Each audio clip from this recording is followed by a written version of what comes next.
Willie D Live. What's up, family?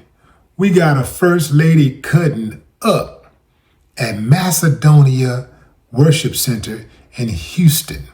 Yeah, man, giving the city a bad name.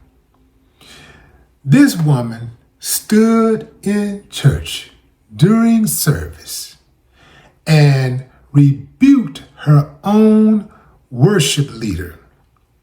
I mean, talk to her bad. Why? All because she failed to hug her in the traditional manner she used to. Yeah. She said, you hugged me this morning and it wasn't your usual hug. So since you got attitude, you can go ahead on and leave. The worship leader and a few other members were standing behind the First Lady when she declared, "The Word of God tells us open rebuke is better than secret love." If your brother sins against you, go to him and show him his faults, but do it in private between yourselves. Matthew 18:15.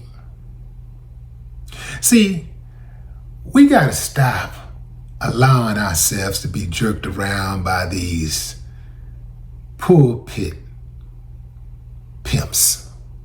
Yeah, that's right, I said it. Pulpit pimps. I've never heard of such a thing, fam, for a so-called First Lady to be up there showing her naked butt like that. Like disparaging a member like that. This, according to Mahogany, the worship leader, a member who gave the church 2 years of service, who was loyal to the church. And because the member was feeling some type of way on a particular morning, who knows what she was going through? Who knows what the First Lady did to offend her? Who knows? But, guess she gave her a half-ass hug or whatever, and the First Lady didn't appreciate that because she's the First Lady, and you do not treat the First Lady like that.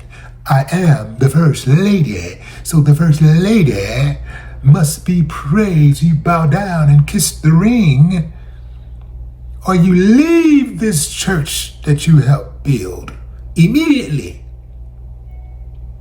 See, that is a big reason why we're such in bad shape, fam. A lot of these churches ain't doing nothing but collecting money and spewing ignorance. But I gotta say this, fam, they couldn't get away with it without grown folks co-signing. Parishioners. They're the ones sitting there listening to that mumbo jumbo. Every single member of that church, even the guest who was there, should have got up and walked out. It is time for a movement like that. I have yet to see these pastors cutting up, saying all kinds of foul things and contributing it to the word. Get up and walk out on them fools. What if that happened? It needs to be a movement. Somebody need to have the courage to do it. And I'm not talking about a church with 5 or 6 people, but maybe that's what it takes. Maybe it takes a few people to just do it. And then others start catching on and say, you mean that we can walk out on the pastor and we ain't gonna go to hell? You mean he ain't gonna have a private conversation with God and tell God to rebuke us? Make us burn in hell? You mean he don't have the power to heal? You mean, so when my vision came back, the pastor didn't do that? Wait a minute, you mean to tell me I walk better because my wound healed and I was exercising and eating. Wait a minute. I thought the pastor did that. See, a lot of us, we've given these pastors too much power, way too much power, and they've gotten beside themselves. A lot of these pastors, they think they're rock stars because they're treated like rock stars. They drive the biggest cars. They fly, they got helicopters, private planes. Now, don't get me wrong, fam. I don't think a pastor should be struggling. I mean, what more honorable job to have than to be in the business of saving souls? You know, what better business to be in? I'm serious now, fam. Saving souls. Do you know how many souls need to be saved? Do you know how tall of a task that is? So they absolutely should be compensated because it's really a 24-hour job. People are calling the pastor every time something happens. Somebody gets sick, there's a bad accident, the pastor got to go up to the hospital and pray over them. You know, you expect when somebody pass on, you expect the pastor to deliver the eulogy. When there's a christening, you expect the pastor to officiate, and on and on and on and on. And, you know, everybody wants to see the pastor. So the pastor, you know, his services are required. And then, you know, you want to have a direct line to your pastor. And that's another thing, fam. I don't understand these people who don't have a direct line to their pastors. I don't give a damn how big you are. As a pastor, you my spiritual leader. Oh, hell no. I got to have your phone number, man. When I'm going through it, man, I need to be able to call you. If I can't call my pastor, he got too many members. Some of these pastors ain't never met their members. Most of their members. Most of these members that go to these churches, they ain't never even met their pastor.